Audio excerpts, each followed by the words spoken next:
चलिए पढ़ा रहे हैं। नदियों को सूखने से बचाने के लिए कार्य योजनाएं। ठीक है, जल संसाधन विभाग ने बिहार की नदियों को सूखने से बचाने के लिए व्यापक कार्य योजना तैयार की है। उल्लेखनीय है कि बिहार में हर साल गर्मी के मौसम में 60 से अधिक नदियां सूख जाती है। ठीक है, गौरतलब है कि बिहार में हर साल गर्मी के मौसम में 60 से अधिक नदियां सूख जाती है। विभाग ने उत्तर और दक्षिण बिहार की नदियों के लिए अलग अलग योजनाएं बनाई है। अधिकारियों के अनुसार उत्तर और दक्षिण बिहार की नदियों की प्रकृति अलग अलग है, लिहाजा उनके लिए अलग अलग योजनाएं तैयार की गई है। उत्तर बिहार की नदियां मानसून अवधि में उफनाई रहती है, मतलब कि बहुत तेज धारा रहता है उसमें, जबकि दक्षिण बिहार की नदियां अधिसंख्या समय सूखी रहती है, अधिकतर मतलब सूखी ही रहती है वो। उत्तर बिहार की नदियों के किनारे पोखर, तालाब और कुओं के निर्माण कराया जाएगा। इसमें मानसून अवधि में पानी की संचय होगा। दक्षिण बिहार की नदियों में मानसून अवधि में प्राप्त अधिशेष जल को चेक डैम और बियर बनाकर संचित किया जाएगा। इस योजना में नदियों में जल संकट की स्थिति नहीं होगी और दूसरा भूजल स्तर बना रहेगा। वन लाइनर पढ़ लेते हैं कि वन लाइनर ही सबसे ज़्यादा लोग मांगते हैं कि वन लाइनर पढ़ाइए, वन लाइनर पढ़ाइए। देखिए वन लाइनर में देखिए जितना भी अभी तक पढ़े थे पिछले वीडियो में योजना, उस सब का वन लाइनर में एक बना दिया है। हाल ही में बिहार के किस जिले में 2 दिवसीय आम महोत्सव का आयोजन हुआ है? आम महोत्सव का आयोजन कहाँ हुआ है? तो पटना में हुआ है। जून 2024 में विश्वविद्यालय अनुदान आयोग ने लोकपाल नियुक्ति नहीं करने के कारण बिहार के कितने विश्वविद्यालय को जो है डिफाल्टर सूची में शामिल किया है? तो 5 विश्वविद्यालय को किया है। 16वें वित्त आयोग ने बिहार के किस स्थान पर पूर्वी क्षेत्रीय सम्मेलन का आयोजन किया है? तो राजगीर में किया है। और एक मिनट, हाल ही में किसे बिहार विधान परिषद के कार्यकाल संभावित नियुक्ति किया गया है? तो अवधेश नारायण सिंह को। ठीक है, बिहार विधान परिषद के कार्यकारी सभापति किसको नियुक्ति किए हैं? तो अवधेश नारायण सिंह को। बिहार में खरीफ महाविभाग 2024 का शुभारंभ किसने किया है? खरीफ महाअभियान का तो श्री मुख्यमंत्री नीतीश कुमार जी किए हैं। बिहार राज्य का पहला विश्व स्तरीय पक्षी संग्रहालय किस जिले में बनाया जाएगा? चर्चा में भी था, आप लोग सब जानते होंगे, जमुई में बनाया जा रहा है। केंद्रीय स्वास्थ्य मंत्रालय की रिपोर्ट के अनुसार देश में मरीजों का डिजिटल रिकॉर्ड तैयार करने में बिहार किस स्थान पर है? तो 6ठे स्थान पर है। 26 जून 2024 को किसने बिहार हिंद साहित्य सम्मेलन के पुरस्कार में नवनिर्मित डॉक्टर दीनानाथ शरण स्मृति कक्षा का लोकार्पण किया है? तो सिक्किम के पूर्व राज्यपाल गंगा प्रसाद किए हैं। सिक्किम के पूर्व राज्यपाल गंगा प्रसाद जी किए हैं। हाल ही में बिहार सरकार ने लगभग 2 करोड़ रुपये की लागत से करमट डैम पर पर्यटन सुविधाओं का उद्घाटन किया है। यह डैम किस नदी पर बनाया गया है? तो दुर्गावती नदी पर बनाया गया है। किस नदी पर बनाया गया? तो दुर्गा नदी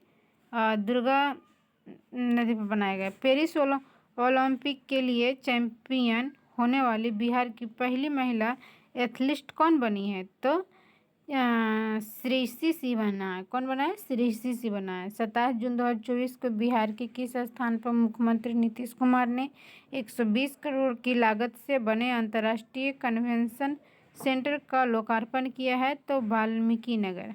ठीक है, हाल ही में बिहार शतरंज चैंपियनशिप 2024 का विजेता कौन बना है? तो रेयान मोहम्मद बना है। किस विद्वान कवियत्री को शैलजा माला स्मृति पुरस्कार 2024 प्रदान किया गया है? यशोदा शर्मा को किया गया है। मुख्यमंत्री नीतीश कुमार ने किसे जनता दल यूनाइटेड के राष्ट्रीय कार्यकारी अध्यक्ष की जिम्मेवारी सौंपी है? तो संजय झा राज्यसभा के अध्यक्ष थे वो। बिहार के किस जिले में 120 फीट ऊंचाई का 6 मंजिल वाला बापू टावर बनाया जा रहा है? तो पटना में बनाया जा रहा है। काफ़ी दिनों से चर्चा में था, गर्दनी बाग में है ये। जून 2024 में बिहार सरकार के समाज कल्याण विभाग ने मुख्यमंत्री कन्या विवाह योजना की राशि 5,000 से बढ़ाकर कितना करने का प्रस्ताव तैयार किया है? तो 10,000 कर दिया। पहले था जो 5,000 था, अब 10,000 कर दिया है। हाल ही में केंद्र सरकार ने Nabinagar super thermal power station की क्षमता विस्तार स्टेज 2 को मंजूरी दे दी है। यह बिहार के किस जिले में है? तो औरंगाबाद में है। बीसीसीआई ने लगभग 400 करोड़ रुपये खर्च कर बिहार के किस क्रिकेट स्टेडियम को जीर्णोद्धार के सैद्धांतिक सहमति दी है? तो मोइनुल हक स्टेडियम पटना को फिर से उसको जीवित मतलब कि बनाएगा। ठीक है, इसको मतलब इसका 28 से 30 जून 2024 तक लोकसभा 28 से 30 जून 2024 तक कोलकाता को साल्ट लेक स्टेडियम में आयोजित इंटर साई आचार्य टूर्नामेंट में बिहार की किस खिलाड़ी ने 3 पदक जीते हैं? तो पूनम सिंह जीता है। वस्तु एवं सेवा कर जीएसटी के प्रावधानों को पूरी तरह लागू करते हुए 100% टैक्स डिफॉल्ट फ्री के लक्ष्य को हासिल करने वाला बिहार का पहला विभाग कौन बन गया है? तो जल संसाधन विभाग। जॉर्जिया के बातूमी में आयोजित विश्व कैडेट शतरंज चैंपियनशिप के अंडर 8 आयु वर्ग में बिहार के अंकिता राज कौन सा स्थान मिला है? तो 9वां स्थान मिला है। बिहार पुलिस को सोशल मीडिया प्लेटफॉर्म पर कुल फॉलोअर्स की संख्या मामले में देश के शीर्ष कितने राज्यों में शामिल हो गया है? तो 5वीं राज्य में शामिल हो गया है। हाल ही में बिहार के किस शख्सियत को पर्वतीय स्मृति सम्मान से विभूषित किया गया है? तो डॉक्टर अनिल शुभम सुलभ को किया गया है। बिहार कृषि विभाग किस एप्लीकेशन के माध्यम से महिला किसानों को खेती और किसानी की जानकारी उपलब्ध कराएगा? तो बिहार कृषि एप्लीकेशन के तहत कराएगा। आर्टिफिशियल इंटेलिजेंस की पढ़ाई शुरू करने वाला बिहार राज्य का पहला विश्वविद्यालय कौन सा बन गया है? तो मगध विश्वविद्यालय बना है। इस सब लंबी वीडियो में विस्तार से बताए हैं कि कहाँ है ये विश्वविद्यालय, कितनी लागत से बनाया है, कितनी खर्चा है, ये सारा बताए हैं लॉन्ग वीडियो में। ये भी एक वर्ड लैंडर से पढ़ा रहे हैं। हाल ही में यूनिवर्सिटी ऑफ ग्लासगो की ओर से बिहार के किस छात्र को ब्रिटेन की प्रतिष्ठित एडम स्मिथ ग्लोबल चैलेंज छात्रवृत्ति प्राप्त हुआ है? तो किसको प्राप्त हुआ? तो ऋत्विज राज को हुआ है। भोजपुर जिला से है। बिहार तो जानवे करते हैं, तो ऋत्विज राज का हुआ है, ये भोजपुर जिला का है। हाल ही में बिहार के किस शख्सियत ने मलेशिया की सबसे ऊंची चोटी माउंट किनाबालू पर भारतीय तिरंगा फहराया है? तो लक्ष्मी झा फहराया है। ये कहाँ के हैं? तो सहरसा के हैं, अपना बिहार सहरसा के हैं। हाल ही में महाराष्ट्र में आयोजित 8वीं राष्ट्रीय बालक एवं बालिका जूनियर लगोरी प्रतियोगिता 2024 में बिहार की टीम ने कौन सा पदक जीता है? तो कांस्य पदक जीता है। जॉर्डन में आयोजित होने वाली 18वीं जूनियर एशियन पुरुष हैंडबॉल चैंपियनशिप में नवादा जिले के किस खिलाड़ी को नेशनल टीम का हिस्सा बनाया गया है? तो मोहम्मद तौसीफ रसूल को बनाया गया। हाल ही में महाराष्ट्र में आयोजित सीनियर राष्ट्रीय रंगवी 7S महिला प्रतियोगिता 2024-25 में बिहार की महिला टीम ने कौन सा पदक जीता? तो रजत पदक जीता है। बिहार की अनीमा कुमारी ने सर्बिया बेलग्रेड में आयोजित वर्ल्ड डेफ चैंपियनशिप में कौन सा पदक जीता है? रजत पदक जीता है। बिहार की किस प्रोफेसर को यूजीसी भारतीय ज्ञान प्रणाली योजना के तहत मास्टर ट्रेनर चुना है? तो डॉक्टर अशोक कुमार झा, जो कि पटना विश्वविद्यालय के हैं। देश का 19वां NIFT राष्ट्रीय फैशन प्रौद्योगिकी संस्थान जो निफट का प्रशिक्षण केंद्र बिहार के किस जिले से खुलेगा? तो बेगूसराय से खुलेगा। बिहार बेगूसराय। उसके बाद यहाँ आते हैं, चेन्नई में आयोजित all India police special shooting competition में बिहार की प्रशिक्षण पुलिस उपाधीक्षक संगीता कुमारी ने कौन सा स्थान प्राप्त किया था? तीसरा। बिहार इंडस्ट्रीज एसोसिएशन द्वारा बिहार स्टार्टअप कन्वेंशन 2024 का आयोजन कहाँ किया गया? तो पटना।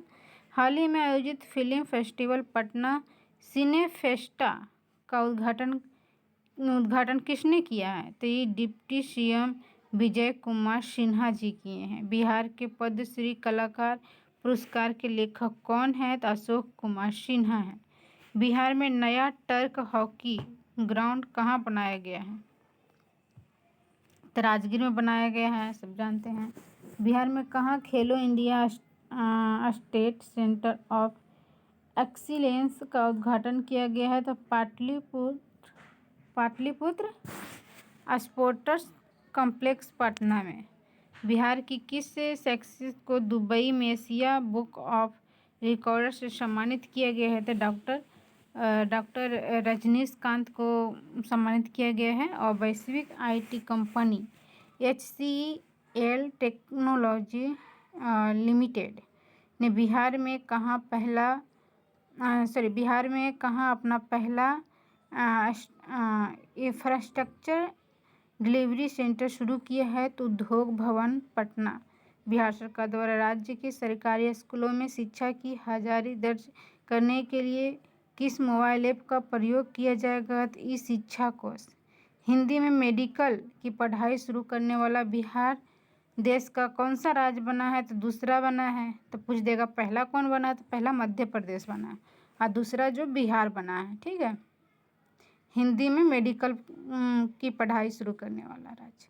बिहार सरकार ने 2024-25 में सीजन के लिए डीजल पर सब्सिडी को योजना को कितने राशि को मंजूरी दी है? तो 150 करोड़ दिया है। बिहार ग्रामीण विकास विभाग के निर्देशानुसार वर्ष 2024-25 के लिए मनरेगा के अंतर्गत सभी जिलों में कितने वृक्षारोपण का लक्ष्य निर्धारित किया गया है?